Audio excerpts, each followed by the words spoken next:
Baby, don't worry, he will pay for this. Your Honor, I just want my son back. I am ready to be the father he needs.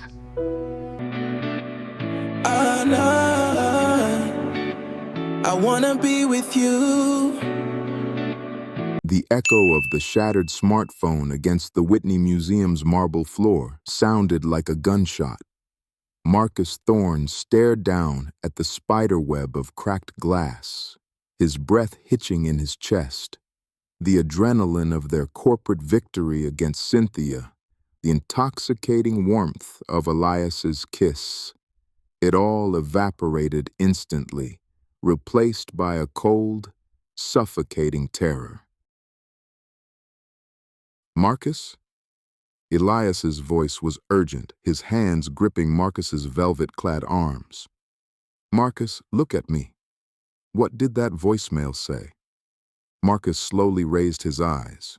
The deep guarded walls that he had just dismantled were frantically trying to rebuild themselves to block out the impending catastrophe. But he wouldn't let them. He forced himself to stay present, to stay in the raw, terrifying reality of the moment. It was Julian's father, Marcus choked out, the words scraping against his throat. General Vance Sterling. He knows Julian is dead. He knows about Leo. He filed an emergency federal ex parte order. He said JAG officers are arriving at your apartment in 20 minutes to take him. Elias's blood ran cold. The vibrant, sun-drenched aura around him instantly hardened into steel. My mother is at that apartment with Leo. Aunt Viv and Sloane, who had been speaking to a terrified museum curator near the bar, saw the shift in their posture and immediately crossed the floor. What happened? Sloane demanded, her predatory instincts instantly shifting targets. Marcus, you're hyperventilating. The military, Marcus gasped. General Sterling, he's taking my son. They're going to Harlem. Sloane didn't gasp. She didn't offer sympathy. She simply unclasped her black portfolio, pulled out her phone, and tapped a speed dial number. Vivian, get your driver to pull the car to the loading dock right now. We bypass the press out front. Marcus, breathe. An ex parte order is a temporary emergency measure. They have to prove imminent danger to the child. I'm an unemployed, bankrupt architect who just got fired for embezzlement, currently living out of a duffel bag, Marcus said, panic rising. I am the definition of imminent danger on paper. Not anymore, Aunt Viv said, her voice a sharp, commanding whip that cut through Marcus's panic. She grabbed his chin, forcing him to look at her. You are a thorn. You have the full weight of my estate behind you. Now straighten your spine, nephew. We have a war to fight. The ride to Harlem was a blur of neon lights and heavy, oppressive silence. The rain had finally stopped, leaving the city streets slick and reflective. In the back of the Maybach, Elias held Marcus's hand with a bruising, desperate grip. My mother won't let them in, Elias whispered, staring out the window. She doesn't care about badges. She cares about her roof. If they have a federal warrant, Elias, she can't stop them without catching a felony, Sloane said from the front seat, her phone glued to her ear as she barked orders at a team of paralegals she had woken up at midnight. When the Maybach turned onto Elias's block in South Harlem, Marcus's worst fears materialized. Parked illegally in front of the brownstone walk-up were two matte black government-issued SUVs. Their hazard lights flashed rhythmically, casting an eerie, tactical glow against the brick buildings. But it wasn't just JAG officers. Standing on the sidewalk, illuminated by a street lamp, was a man who seemed to suck the oxygen out of the entire block. General Vance Sterling. He was a towering, imposing black man in his late 60s, with caramel-toned skin and a tight silver and pepper buzz cut. He wasn't in uniform. He wore a terrifyingly stiff, conservative black suit and a trench coat. He stood with the unyielding, dominant posture of a man accustomed to moving armies across continents. Flanking him were two massive military police officers. And standing on the top step of the stoop, physically blocking the front door of the building, was Mama Vance. She wore a vibrant yellow floral robe over her nightgown, her arms crossed over her chest. She looked like a lioness guarding a den, entirely unfazed by the military might on her sidewalk. Marcus threw the car door open before it even fully stopped. "Leo!" Marcus yelled, sprinting up the wet pavement toward the stoop. The two MPs instantly stepped forward, their hands resting on their holstered sidearms. "Halt!" one of them commanded. Marcus didn't stop. He was operating on pure, blind, paternal instinct. But before he could collide with the officers, General Sterling raised a single, leather-gloved hand. The MPs parted. Marcus stopped a few feet from the general. He was breathing heavily, his midnight blue velvet tuxedo looking violently out of place against the gritty Harlem street. General Sterling looked Marcus up and down with an expression of absolute, withering disgust. He had Julian's square jaw, but none of Julian's underlying warmth. His eyes were dead, calculating, and completely cold. "Marcus Thorne," the general said, his voice a deep, rumbling baritone that vibrated with authority. "You look exactly as cowardly as my son described you." Marcus flinched at the mention of Julian, but he held his ground. "Where is my son?" "Your son?"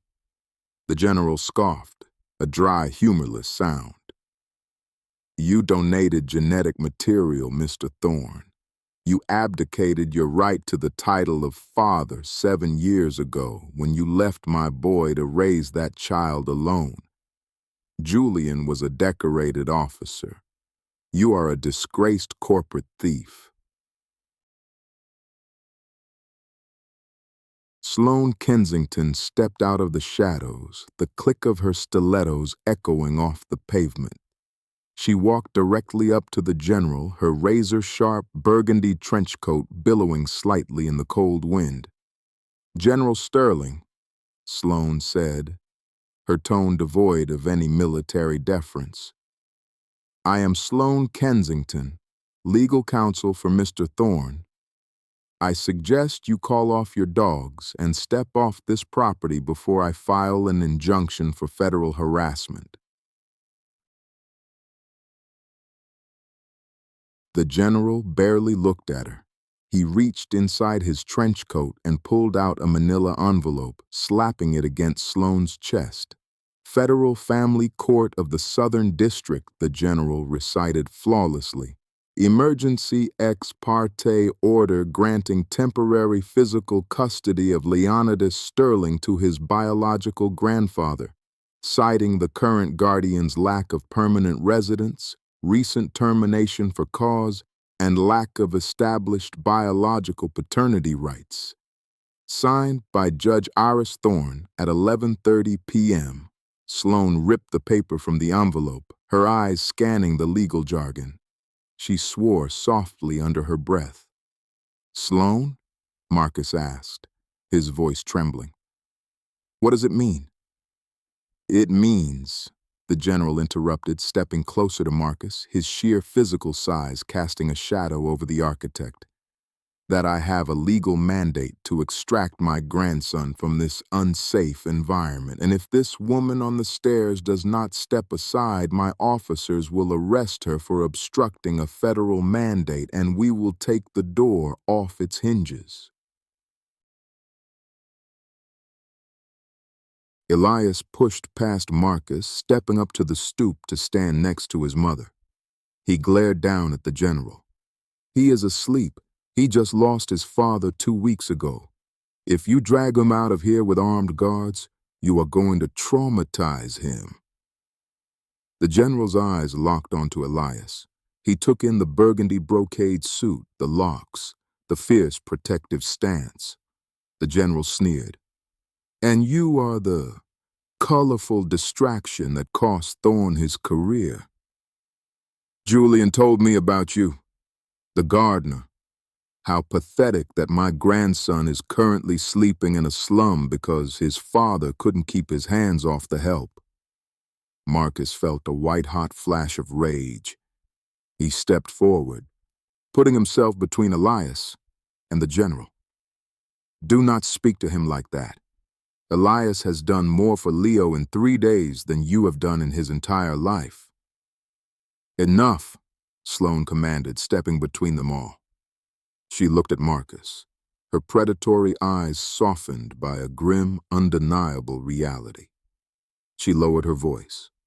Marcus, the order is ironclad. It's temporary. It only holds until a preliminary hearing on Monday morning. But right now, tonight, he has the legal right to take the boy. If we fight this physically, you will be arrested, Mama Vance will be arrested, and Leo will be handed over to Child Protective Services before the general even gets him. We lose him to the system. Marcus felt the concrete crack beneath his feet. No, Sloane, I promised him. I held him on the floor of the loft and I promised him I would never leave him again. You aren't leaving him, Elias said, his voice cracking. He reached over the railing of the stoop, grabbing the collar of Marcus's tuxedo jacket, forcing Marcus to look at him. Marcus, look at me. If they breach that door with guns drawn, Leo will never recover. You have to walk him out here yourself. You have to show him that you are sending him, not abandoning him. Marcus let out a broken, agonizing sob. He looked at Elias's warm, desperate eyes. He looked at Mama Vance, who nodded slowly, tears shining on her dark cheeks. Give me 5 minutes, Marcus whispered to the general. The general checked his watch. You have 3. The inside of Elias's apartment was dark, smelling softly of Florida water and the lingering scent of dinner. Marcus walked into the small guest bedroom. The streetlights filtering through the blinds cast long shadows across the bed. Leo was curled up under a patchwork quilt, clutching his plush bear tightly to his chest. His small chest rose and fell in a slow, exhausted rhythm. Marcus knelt by the side of the bed. He reached out with a trembling hand and gently brushed the soft, coiled curls from his son's forehead. Leo, Marcus whispered, his voice thick with tears. Buddy, it's time to wake up. Leo stirred, his dark eyes fluttering open. He looked at Marcus, then looked around the unfamiliar room, panic instantly flaring. Where's my dad? Did he come back? The innocent question shattered whatever was left of Marcus's heart. No, buddy, Marcus choked out, pulling the boy into a tight-sitting embrace. Dad's not here, but your grandfather is outside. Leo stiffened. General Vance? Yes. You know him? He came to our house once, Leo whispered, his small fingers digging into Marcus's velvet jacket.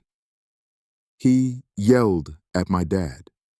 He said, my dad was a disappointment. I don't want to go with him. I know, Leo, I know.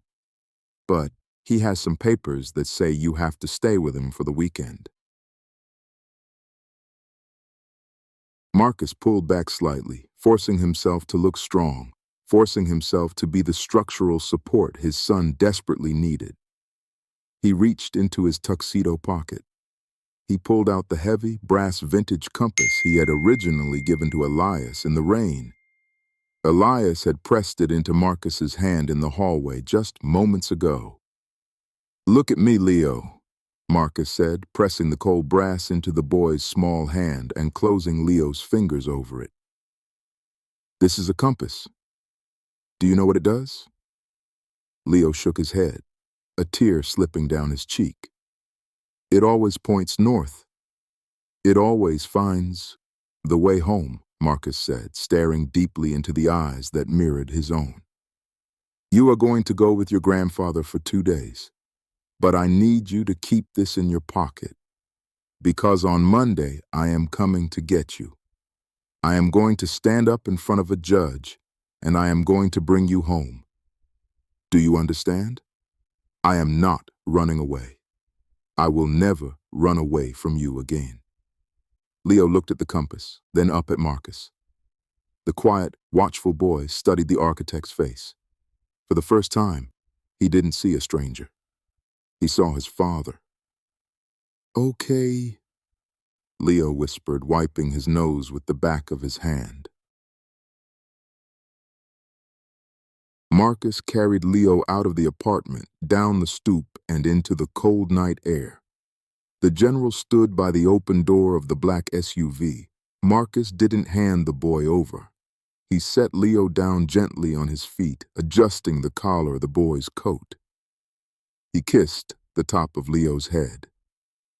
"I'll see you Monday, my king," Marcus whispered, echoing Aunt Viv's title. Leo clutched his bear in one hand and the compass in his pocket with the other. He walked silently toward the SUV. He didn't look at the general. He climbed into the back seat. The general looked at Marcus one last time. "You built a glass house, Thorne, and I just shattered it. Don't bother showing up on Monday.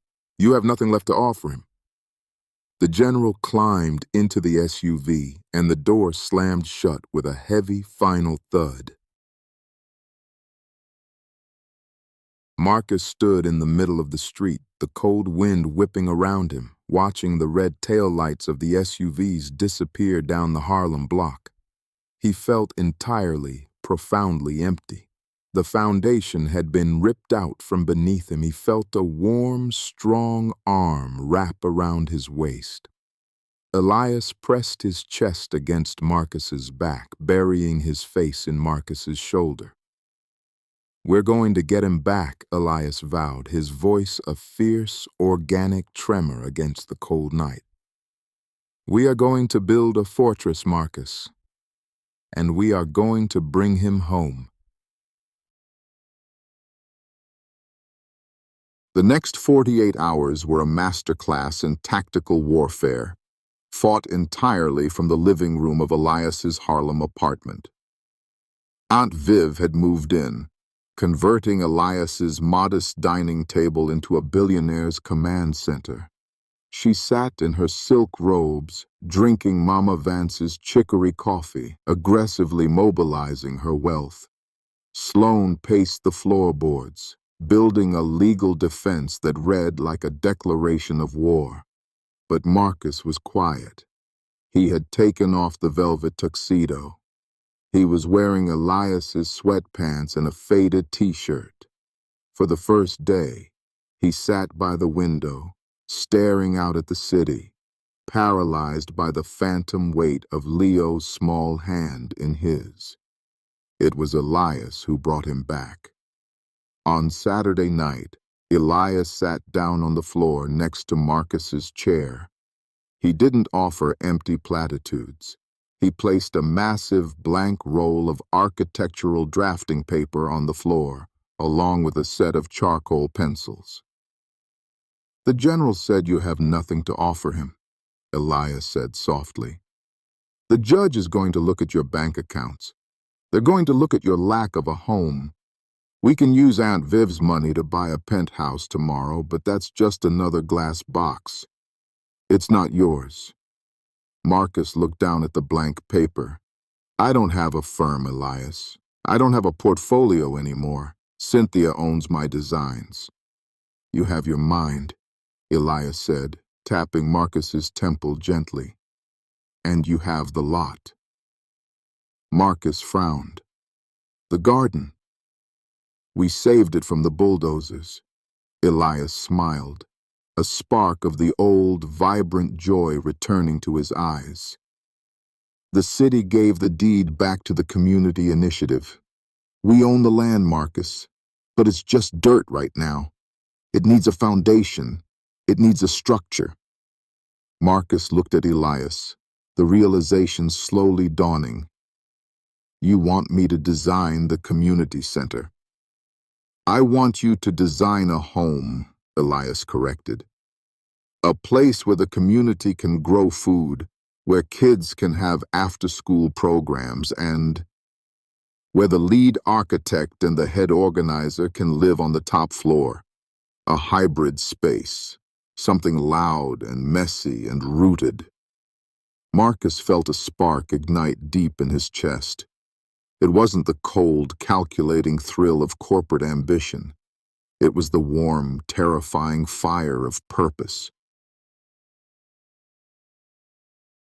He slid off the chair onto the floor. He picked up a charcoal pencil. For the next 24 hours, Marcus didn't sleep. He drafted. But for the first time in his career, he didn't use right angles. He drew inspiration from the curve of Elias's locks, the sweeping organic flow of the garden beds, the sturdy, unyielding strength of Mama Vance's posture. He designed a building made of reclaimed brick and mass timber, with a massive indoor greenhouse atrium that spanned 3 floors. He designed a safe, warm apartment nestled at the top, with a bedroom painted soft blue. By Sunday night, he had a complete structural master plan. He showed it to Aunt Viv. The terrifying matriarch looked at the charcoal drawings for a long time in silence. Then she reached out and touched the paper. "This isn't a building, Marcus," Aunt Viv whispered, her eyes shining with unshed tears. "This is an apology, and it is breathtaking. I will fully fund the construction through the Thorn Foundation. You are the lead architect." Marcus looked at Elias, who was beaming with unapologetic pride. Marcus had a job. He had a home. He had a blueprint for a future. Now, he just had to win his son back. Monday morning. The federal family court in Lower Manhattan was a brutalist structure of concrete and imposing mahogany. Marcus sat at the plaintiff's table. He wore a sharp, tailored navy suit bought by Aunt Viv, but he had left the tie at home. He wanted to look respectable, but he didn't want to wear the corporate armor anymore. Next to him sat Sloane, radiating a calm, lethal confidence. Behind the wooden barricade in the gallery sat Elias, Mama Vance, and Aunt Viv, a united front of love, wealth, and fierce community. At the defense table sat General Vance Sterling, flanked by 3 military JAG lawyers. The general looked as rigid and unforgiving as the mahogany paneling. The Honorable Judge Aris Thorne, no relation to Marcus, much to Aunt Viv's dismay, presided over the bench. "General Sterling," the judge began, looking over her glasses, "you filed an emergency ex parte order claiming the biological father, Mr. Thorne, is an unfit guardian. You cited his lack of employment, his lack of residence, and a recent corporate scandal." "Yes, Your Honor." The general's lead JAG officer stood up. "Mr. Thorne is currently residing on a friend's couch. He was terminated from his firm for embezzlement. He is structurally incapable of providing stability for a grieving child." Sloane stood up smoothly. "Your Honor, The defense is relying on outdated, retaliatory corporate gossip. Mr. Thorne was not charged with any crime. Furthermore, as of yesterday, Mr. Thorne is the fully funded lead architect for the South Harlem Community Sanctuary project, backed by a $50 million endowment from the Thorne Foundation. Sloan placed the master blueprint on the judge's desk, along with Aunt Viv's notarized financial backing. He has a permanent job, a permanent custom-designed residence currently under construction, and the full emotional and financial backing of a deeply established community. He is the biological father. The boy belongs with him. The judge reviewed the documents. She looked impressed. She looked over at Marcus. Mr. Thorne, you abdicated your rights 7 years ago. Why the sudden interest in playing father? Marcus stood up. He didn't look at his notes. He looked directly at the general. I was a coward, Your Honor, Marcus said, his voice ringing clearly through the sterile courtroom. I was terrified of failing, so I ran away. But Julian, the general's son, and the man I loved, brought Leo back to me before he died. He asked me to raise him. He asked me to teach him how to build a home, not a fortress. I spent my whole life building walls to keep people out. But I'm tearing them down. I have a community now. I have a partner. Marcus looked back at Elias, who smiled softly. I am ready to be a father. The courtroom was silent. The raw, unvarnished honesty of the statement hung heavily in the air. The judge nodded slowly. Given the biological imperative and the newly established financial and residential stability, I am inclined to vacate the emergency order and return custody to Mr. Thorne. Marcus felt a massive wave of relief crash over him. Elias gripped the wooden railing behind him, mouthing the words, "We did it." Your Honor, if I may, the deep, rumbling voice of General Sterling cut through the relief. The general stood up. He didn't look angry. He looked entirely, terrifyingly calm. He unbuttoned his suit jacket and pulled a sealed, plastic evidence bag from his breast pocket. Mr. Thorne speaks beautifully about redemption, the general said, walking slowly toward the bench. He claims my son, Julian, brought the boy to him out of love. He claims Julian wanted him to raise Leonidas. Objection, Your Honor, Sloan snapped, sensing the trap. Relevance.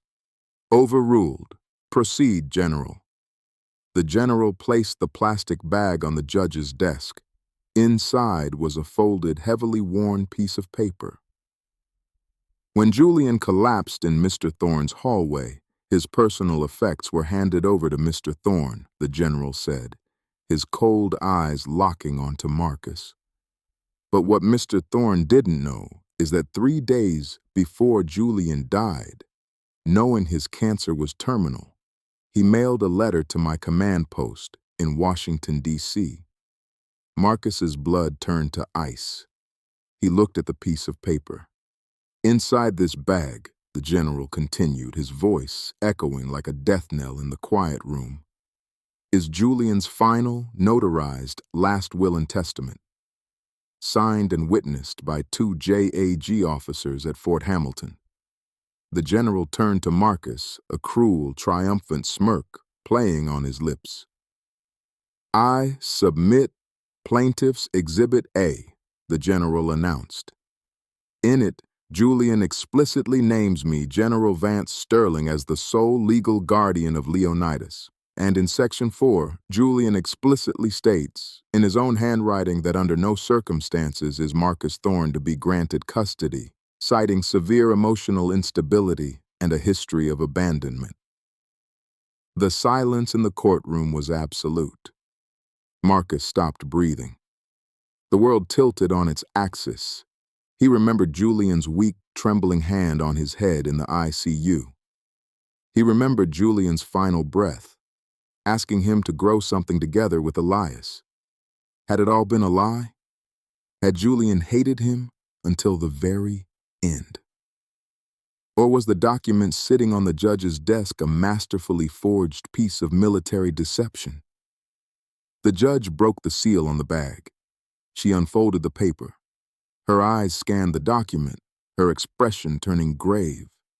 She looked up at Marcus, pity replacing the judicial neutrality in her eyes. "Mr. Thorne," the judge said quietly, "this document is fully authenticated. It explicitly revokes any presumptive biological custody you may have claimed." Sloan grabbed Marcus's arm as the architect swayed on his feet. The beautiful, organic blueprint he had drafted for his future instantly turning to ash in his hands.